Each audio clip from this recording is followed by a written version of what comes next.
Good evening and welcome back to Twin State Sports. I'm Zach Seminar. There weren't more than just a couple of teams that won more games than Mississippi State's Diamond Dogs did this year. It earned them a national seed and hosting rights for the opening regional round that got underway this afternoon. Dogs, they had their hands full with the SWAC winner Southern tied at 4 in the 5th.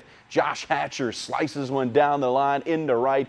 2 runs will come on in, and it was 6-4 State. Jags, they make more noise in the 7th. This is Johnny Johnson going to tie this game up. His 4th big fly of the season had the fans at Dudy Noble stunned. Bulldogs quick to answer, however. Bases chuck full of maroon. Jordan Westberg giving State the lead right back. It would have eventually expanded 9-6, and then in the 8th, just in case the game was in question, Rowdy Jordan will leave the park. No doubters anymore. State moves on into the winner's bracket with their 11-6 victory over Southern. It's a really uncomfortable offense to play against. I mean, every guy in the lineup hits. I think their best hitter may be in the 9-hole, and they do a great job with the running game. I think when we gave up the home run, their guy was doing a great job at second base, and it makes us leave a pitch up. It was great. It's awesome to play in a regional when everything is just elevated. The competition's elevated, the emotions are elevated, and to come through in a situation like that was just awesome. And we had to fight to the end. I'm proud of our guys. We had some really good at-bats after we fell behind, and we had to keep adding on the whole day. So, you know, had an opportunity to use a handful of guys to slow down their offense. Dogs will face the winner of the Miami Central Michigan game tomorrow at 6. The Southeastern Conference has lifted a ban on selling alcoholic beverages in public areas at its athletic events. The conference's new policy will go into effect beginning August 1st. It was only a matter of time that the SEC catch up with much of the country and other schools who've been selling alcohol at their sporting stadiums for the past several years. The policy will limit fans to 1 drink at a time.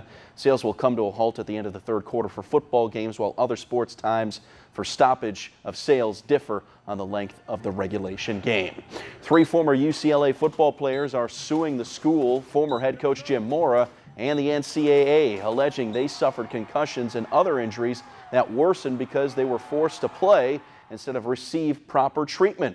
Former offensive lineman John Lopez, Posi Moala, and Zach Bateman are all asking for more than $15 million in damages. Lopez and Moala say that they have symptoms linked to CTE as a result of their concussions. The two also said that they were ridiculed after their injuries and said Mora cultivated a culture of no excuses. UCLA releasing a statement saying they believe their concussion protocol is one of the best in the country.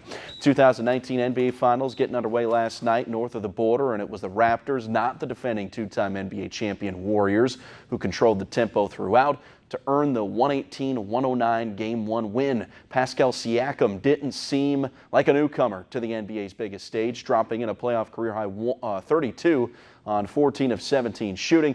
Kawhi Leonard had 23, Marc Gasol adding 20 for the Victors. This is the 5th straight year the Warriors qualified for the NBA Finals, but it's the first 1-0 deficit they've faced. Game 2 of the series Sunday night in Canada. Exciting times. Drizzy always getting into it. A little back and forth there with Drizzy. Just to keep it exciting. Yeah, just keep it exciting. Show a little love. We need more headlines, right? Yeah.